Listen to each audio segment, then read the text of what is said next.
Pakita ko na lang yung answer sheet sa exercise. Um, Exercise 1 yun, no? Yung linear regression. So, let's open the single linear regression exercise.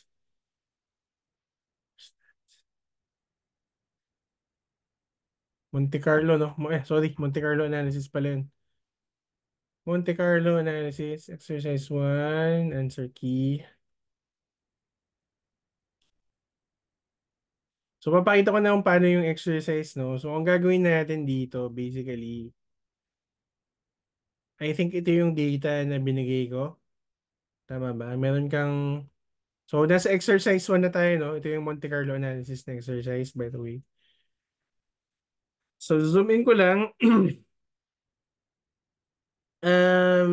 Meron tayong iba't ibang data dito sa exercise 1, di ba? So, exercise 1, Monte Carlo analysis, basically, gumagawa ka ng slope stability analysis. Pero ang twist dito is mag-a-apply nga ng Monte Carlo simulation. Okay? So, i-recap ko lang or i-brief ko lang kayo sa Monte Carlo exercise. Monte Carlo Casino.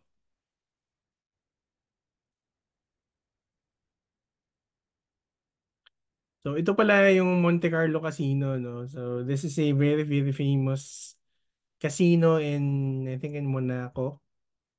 Okay, so, Monaco is a country in Europe. Malapit siya sa Italy. And it's the favorite place of money laundering and tax evaders. Kaya sobrang ganda ng casino nila sa Monte Carlo. So, paano tayo napunta dyan? Anyway, meron tayong kwento ng I think, no, dalawang nuclear scientists sila. Okay? And mahilig silang magsugal sa Monte Carlo Casino. Okay? So, meron silang problem about calculating the probabilities of a certain problem. And nagkaroon sila ng epiphany or sort of an idea while gambling, no? So, ang saya, no? Itong mga scientists dati, no? Magsusugal ka lang, meron ka na makukuha ka idea. So, ang idea nila kasi sa Monte Carlo Casino kasi, you're basically rolling the dice, no? Pag nagsusugal ka, babato ka ng dice, may lalabas na value, and then, na-realize nila, parang, what if we try to simulate our problem? We try to simulate like 500 instances of our problem by rolling the dice 500 times and then calculate the scenarios and then let's see ano yung magiging parang mean or average na situation. Okay? So, ganun din yung gagawin nyo sa exercise na Monte Carlo exercise. Meron kang stability analysis na gagawin. Ang catch lang dito is marami kang dataset. Marami kang data points dun sa variables. And at the same time, gusto mo rin magkaroon ng analysis that actually takes into account the variety of your data. Okay?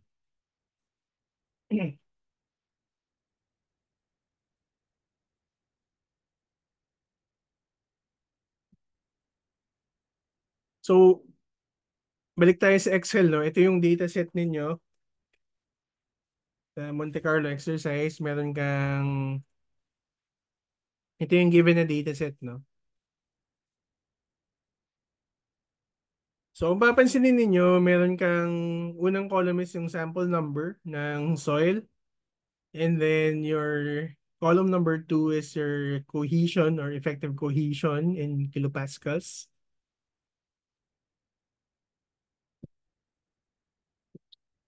Cohesion, yun yung pagkakadikit-dikit, no? Yan yung property ng soil which describes yung pagkakadikit-dikit nila, no? So, yun yung strength ng soil due to their stickiness, no? Kumbaga, malalagkit yung mga soil, no? Gusto nilang magkakasama sila. So, mataas yung cohesion nila. So for this, no, meron kang 30 samples ng cohesion data. Meron ka ring unit weight or YT or gamma T, unit weight in kilonewtons per cubic meter. So unit weight naman, basically, yan yung density. Yan yung density in engineering terms, pero you just multiply it by acceleration due to gravity, 9.81. Okay? Um, Mas madali kasing gamitin yung unit weight kaysa density. Density when you're trying to calculate when you're trying to calculate stresses in engineering. So anyway, unit weight, you have like again 30 samples, and then for phi or effective friction angle, yan naman yung frictional component ng strength ng soil or rock. Normally, kapag mas magaspang yung grains ng soil or rock, mas malaki yung friction nila and mas malaki yung friction angle. So again, meron kang 30 samples. And then finally, meron kang slope angle. So ito yung angle ng slope na ginagawa mo ng stability analysis. So dodrawing ko na lang. So parang meron kang slope. Ang angle niya is 50 degrees. And then tinatry mo i-calculate yung stability nitong slope na to. Alright? And then meron kang thickness ng slide. So meron kang, yan, kung dodrawing natin yan, meron kang parang potential landslide pero shallow lang. So pwede itong mag-slide, no? Pwede siyang mag-slide. Okay? And then ang angle niya is ang angle ng landslide nito is 50 degrees. And then yung thickness niya is 2 meters. Okay? So meron na tayo niyan. So papansinin nyo, itong tatlong variable na to is isang measurement lang, no? Kasi hindi naman nga siya magbabago. Kasi nga, isa lang naman yung slope mo dito, isa lang naman yung slope. And then yung thickness, for some reason, finix ko na lang muna. And then yung unit weight ng water is 9.8 kilonewtons per cubic meter. So, so dito, itong mga variables na to, kailangan natin itong mga variables na maraming sample,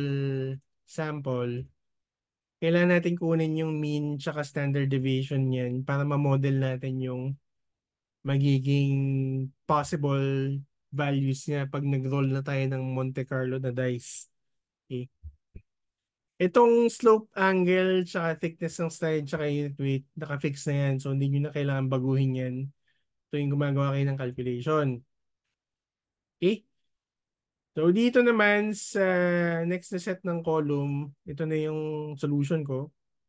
Ang ginawa ko dito is first yung cohesion, kailangan mo ko yung mean. So basically it's just the average. So just use the average function of Excel. And then the standard deviation, you can use the standard dev.s na function sa Excel. Ano yung S? That's standard deviation of a sample. Okay? Ang ibang variant ng standard dev is yung standard dev.p, which is for the population of the sample. Pero probably 90% of the time, hindi mo naman makukuha talaga yung population ng sample kasi to get the population of a certain data, you have to measure everything. Okay? You have to measure all the possible instances. Okay? And that is physically impossible most of the time. So we're gonna use the standard deviation sample. So ang ginagawa niya dito, nagdadagdag siya ng parang additional consideration sa calculation para makuha yung standard deviation ng sample. Okay? So standard dev, just select the cohesion data. And then gawin mo lang yung same thing for the unit weight. Okay? And also the friction angle. So after that, Pag nakuha mo na kasi yung mean tsaka standard deviation ng isang dataset, madali na lang paglaruan mag-randomize ng numbers, no? So basically kasi ang ginagawa natin dito, meron kang sample, no? So meron kang, ang ginagawa natin dito technically is meron tayong sample na 30 data points, no? So yung 30 data points na yan, effectively gumagawa tayo ng parang standard ng normal distribution na plot. Okay? So basta pag nakuha mo na kasi yung mean ng isang dataset, nakuha mo na yung mean value, usually yun yung nasa gitna. So kung maalala yung sa stat, meron tayong tinatawag na mga normal distribution curve. So yung x-axis mo is the value. Ito yung value.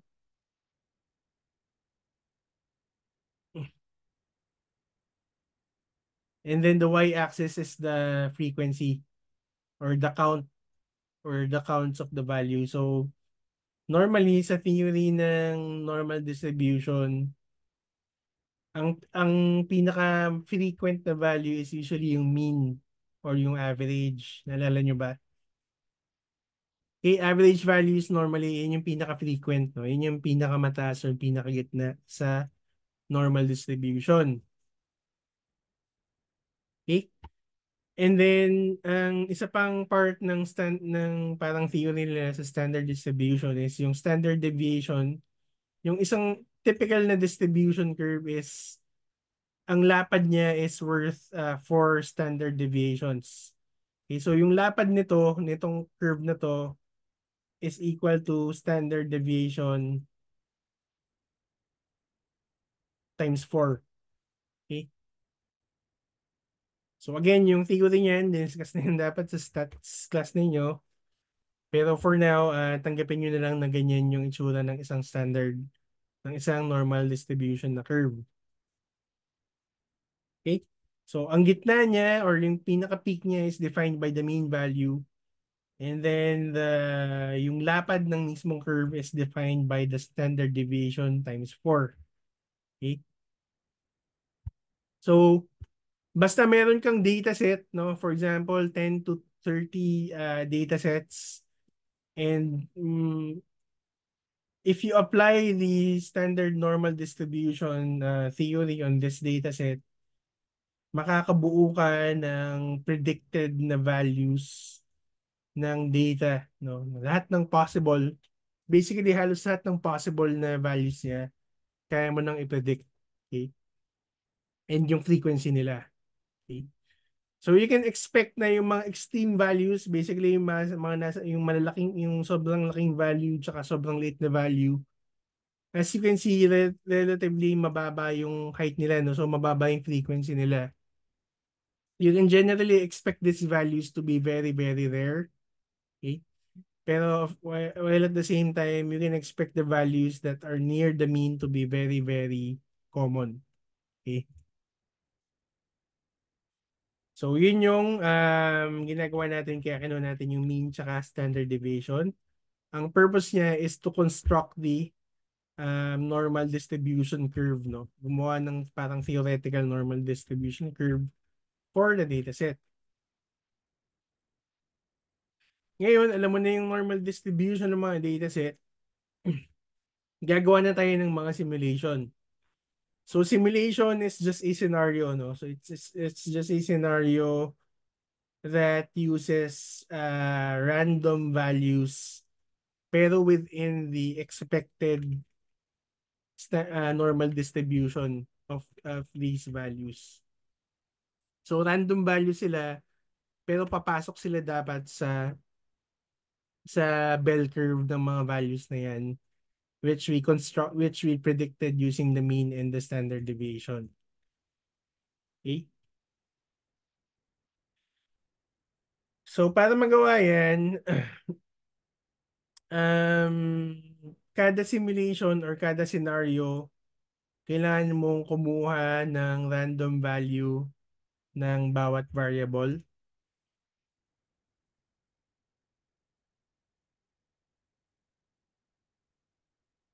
And yung ginagawa natin dito is gagamit tayo ng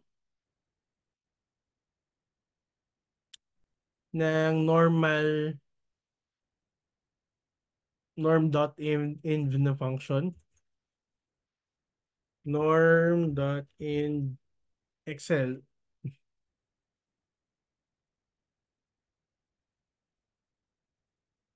Anyway, ang ibig sabihin, ang normal inverse na function, ang ginagawa lang niya is kaya niyang mag-return ng value from the bell curve. No? Basta magbigay ka lang ng probability and probability or ng frequency and then magbigay ka ng mean value ng data and then standard deviation ng data. Okay? So, ang ginagawa niya dito, basically, kung ito yung normal distribution ng data mo, let's say for the cohesion, so ito yung C, ito yung probability or frequency. Basta magbigay ka ng random number anywhere um between 0 to 1, may lalabas na value dito.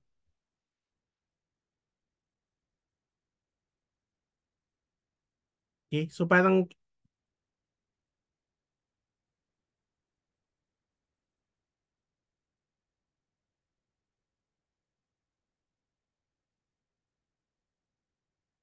let's say pag naglabas ka ng let's say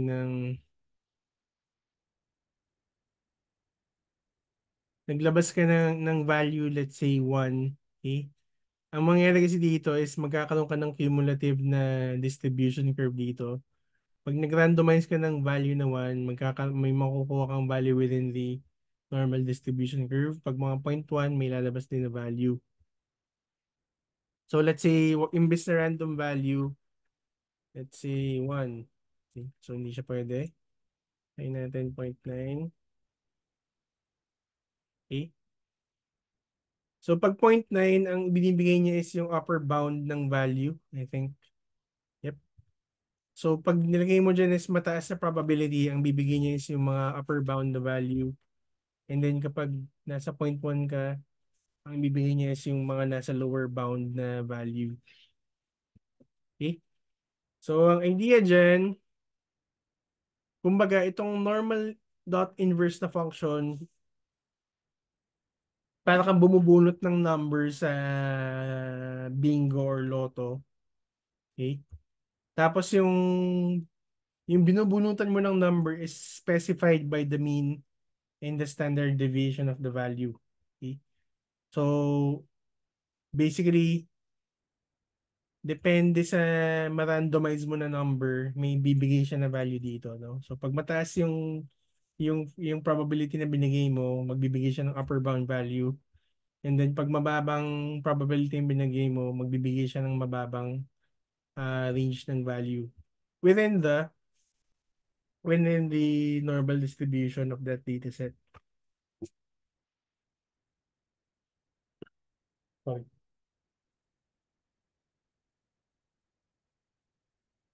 So yeah. So dito, yung formula ko is nagdodolats lang ako sa normal distribution ng cohesion ng data. Okay? So kaya yung formula ko dito is yung mean na nilagay ko is yung mean ng cohesion, and then yung standard dev is yung standard dev ng cohesion na data. Now, naglagay na ako dito ng random na function. Of course, para magkaroon ng randomization dun sa values na makukuha ko. Okay, so you can just use the rand function to get a value anywhere between 0 to 1. Okay? And then you just kalat mo na lang siya, no? Pwede mo siyang i-drop down for the whole all the simulations that you're gonna do. Okay? So in this case, gumawa ako ng 500 simulations. Okay?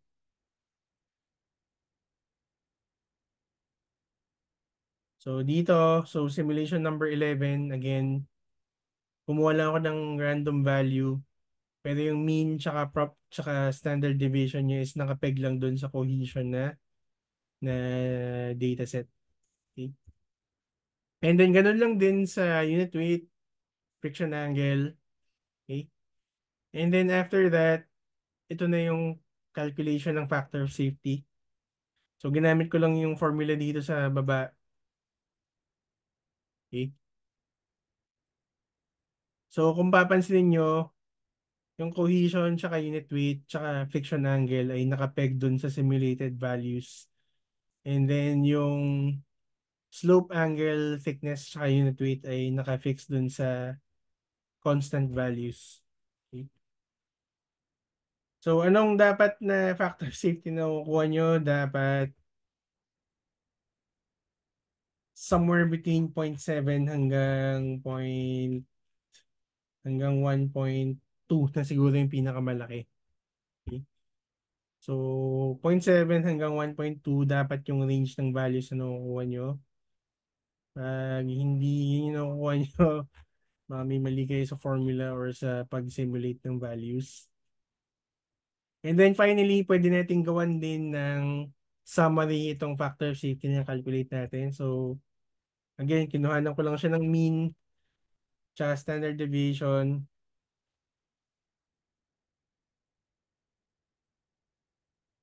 Okay?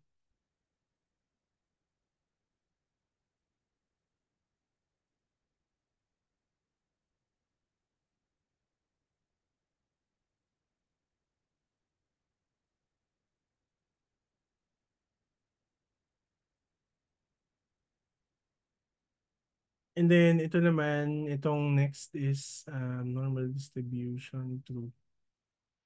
Okay?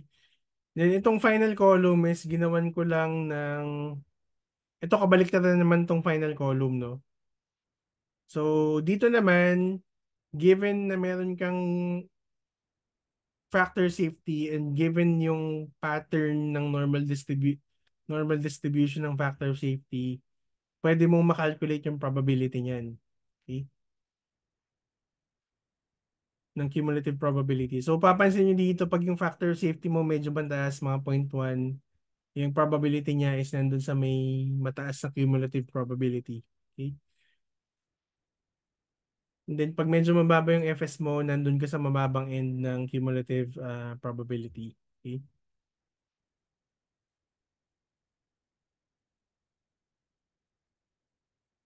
Okay, pag cumulative probability pala, ang ibig sabihin niyan is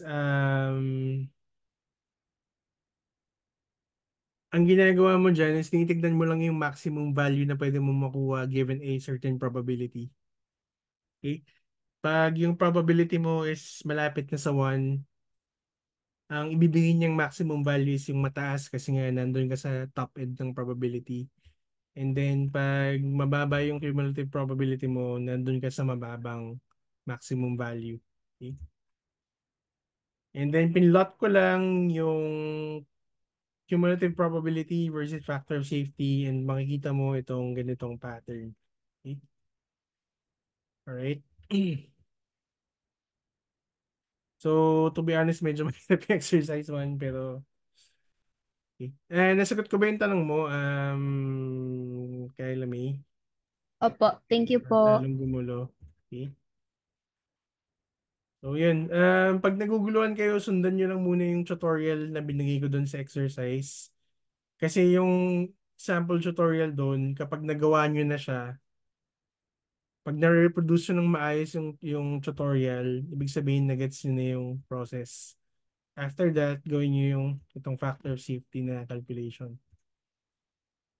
Okay. Siguro kung may questions pa kayo, i-message nyo na lang sa Blackboard siguro. Okay. So yeah, thank you for attending this tutorial session. Okay, sana may natutunan kayo. Okay. And probably for next meeting is exam naman and wala naman tayong exam. So probably hindi tayo mag-meet. So we'll probably meet again in module 2 or probably sa week 5 na. Okay. Yeah, so thank you for attending. Mamaya tatay kong i-upload na rin yung recording ng lecture na to. Alright? So, i-end ko na yung meeting. Have a good evening, everyone. Thank you po. Okay. Thank you, sir. Thank you po. Okay.